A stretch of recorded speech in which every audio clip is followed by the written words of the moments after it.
آخری عشرہ شروع ہو چکا ہے، آئیں شب قدر جو اس کے اندر آنے والی ہے اور ہم سب اس کے منتظر ہیں، اس کے اوپر کچھ تھوڑی سی گفتگو کرتے ہیں۔ لیلۃ القدر یا شب قدر انتہائی سعادت کی رات ہے۔ یہ وہ رات ہے جس میں قرآن مجید نازل ہوا تھا اور قرآن مجید انسانوں کی ہدایت کا ذریعہ ہے۔ یہ رات طلوع فجر تک سراسر سلامتی کی رات ہے۔ اس رات کو تلاش کرتے ہوئے آخری عشرے کی طاق راتیں عبادت میں گزر جاتی ہیں، یعنی طاق راتوں سے مراد 21ویں، 23ویں، 25ویں، 27ویں اور 29ویں شب، ان میں سے کوئی بھی رات جو ہے وہ شب قدر ہو سکتی ہے۔ تو ہر رات کو محنت کرنی ہے، عبادت کی ریاضت کرنی ہے، کوشش کرنی ہے کہ اللہ تعالیٰ جو ہے وہ ہم کو شب قدر نصیب کروا دیں۔ اس رات جبرائیل علیہ السلام اور فرشتے خیر و برکت اور رحمت کے ساتھ اترتے ہیں، جو تعداد میں نہایت کثیر ہوتے ہیں۔ حضرت ابو ہریرہ رضی اللہ تعالیٰ عنہ سے روایت ہے کہ نبی کریم صلی اللہ علیہ وآلہ وسلم نے فرمایا، بلا شبہ اس رات کو زمین میں فرشتوں کی تعداد کنکریوں کی تعداد سے بھی زیادہ ہوتی ہے۔ یہ مسند احمد کی جلد 16 یہ 10,734 نمبر کی حدیث ہے۔ اللہ اکبر، سبحان اللہ۔ اس رات میں ایک اچھا عمل 1000 ماہ کے عمل سے بہتر ہے۔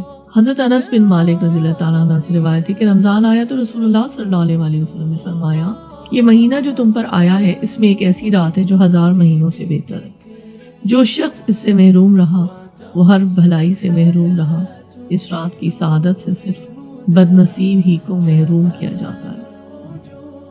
سنن ابن ماجہ 1644 نمبر حدیث ہے۔ اسی حوالے سے ایک اور حدیث دیکھ لیتے ہیں۔ حضرت ابن عمر رضی اللہ تعالیٰ عنہ کہتے ہیں کہ رسول اللہ صلی اللہ علیہ وآلہ وسلم نے فرمایا، رمضان کے آخری عشرے میں شب قدر کو تلاش کرو، پھر اگر تم سے کوئی کمزوری دکھائے یا عاجز ہو جائے تو آخری 7 راتوں میں سستی نہ کرے۔ یہ صحیح مسلم کی 2765 نمبر حدیث ہے۔ شب قدر کی راتوں میں قیام کرنا گناہوں کی بخشش کا باعث ہے۔ حضرت ابو ہریرہ رضی اللہ تعالیٰ عنہ سے مروی ہے کہ نبی کریم صلی اللہ علیہ وآلہ وسلم نے فرمایا، جو شخص ایمان اور ثواب کی نیت سے شب قدر کا قیام کرتا ہے اس کے پچھلے گناہ معاف کر دیے جاتے ہیں۔ صحیح بخاری کی 2014 نمبر کی حدیث ہے۔ تو اجتماعی عبادت کی صورت میں کسی بھی قسم کے شور ہنگامے، گپ شپ اور لڑائی جھگڑے سے پرہیز کرنا چاہیے اور پوری توجہ سے عبادت کرنی چاہیے۔ حضرت ابو ہریرہ سے روایت ہے کہ ہم نے رسول کریم صلی اللہ علیہ وآلہ وسلم کے پاس شب قدر کا ذکر کیا تو آپ صلی اللہ علیہ وآلہ وسلم نے فرمایا، تم میں سے کون اسے یعنی شب قدر کو یاد رکھتا ہے؟ اس میں جب چاند نکلتا ہے تو ایسا ہوتا ہے جیسے بڑے تھال کا کنارہ۔ صحیح مسلم کی حدیث ہے 2779۔ حضرت ابن عباس رضی اللہ تعالیٰ عنہ سے مروی کہ رسول کریم صلی اللہ علیہ وآلہ وسلم نے فرمایا کہ شب قدر آسان اور معتدل رات ہے جس میں نہ گرمی ہوتی ہے نہ سردی۔ اس کا سورج طلوع ہوتا ہے کہ اس کی سرخی مدھم ہوتی ہے۔ صحیح ابن خزیمہ حدیث نمبر 2192۔ ایک اور روایت حضرت زر سے روایت ہے، انہوں نے کہا کہ حضرت ابی بن کعب یہ فرماتے ہوئے سنا، ان سے کہا گیا کہ حضرت عبداللہ بن مسعود فرماتے ہیں کہ جو آدمی سارا سال قیام کرے وہ لیلۃ القدر کو پہنچ گیا۔ حضرت ابی فرمانے لگے کہ اللہ کی قسم جس کے سوا کوئی معبود نہیں وہ شب قدر رمضان میں ہے، وہ یقین کے ساتھ قسم کھاتے ہیں، اللہ کی قسم بے شک میں جانتا ہوں وہ کون سی رات ہے، یہ وہی رات ہے جس میں اللہ کے رسول صلی اللہ علیہ وآلہ وسلم نے ہمیں قیام کا حکم دیا۔ اس رات کی صبح 27ویں تاریخ تھی اور اس کی علامت یہ تھی کہ سورج طلوع ہوا تو اس کی سفیدی میں شعاع نہ تھی۔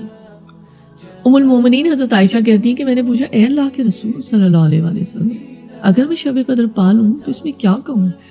آپ صلی اللہ علیہ وآلہ وسلم نے فرمایا، کہو اللہم انک عفو کریم تحب العفو فاعف عنی۔ سنن ترمذی کی یہ حدیث ہے 3513۔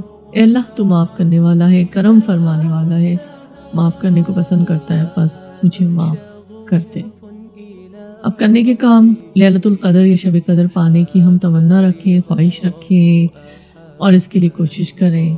پھر یہ کہ خصوصی سارا ہمارا جو ہے وہ ارادہ ہو کہ ہم نے قیام کرنا ہے اور عبادت کرنی ہے، نوافل، تلاوت، نماز تسبیح، دعا، اذکار، اس کو بھی تھوڑا سا پلان کر لیں کہ کس طرح سے ان چیزوں کو جو ہے جو میں نے ابھی ذکر کیا کیسے ہم کریں گے۔ تو یقین کریں کہ اگر ہم بعض دفعہ ایسا بھی ہوتا ہے، میں نے یہ دیکھا ہے، تجربہ ہے آپ کے ہمارے ساتھ، کہ ہم مغرب کے بعد تھوڑا سا ریلیکس ہو جاتے ہیں، لیکن اگر اللہ تعالیٰ توجہ دلائے تو ہمیں بہت زیادہ، جیسے ہم دنیاوی کاموں کے لیے اٹینٹیو ہوتے ہیں، اپنے ورک آورس کے لیے، اپنی چیزوں کے لیے، اپنی میٹنگز کے لیے، تو ہم یہ سوچیں کہ یہ مغرب کی اذان ہونے کے ساتھ ہی جو ہے وہ جب تافرات شروع ہو رہی ہوتی ہے تو ایک ایک لمحہ کتنا قیمتی ہوتا ہے، اور اکثر اوقات یہ ہوتا ہے کہ ہم کافی آورز گھنٹوں جو ہے وہ ہم سے ضائع بھی ہو جاتا ہے.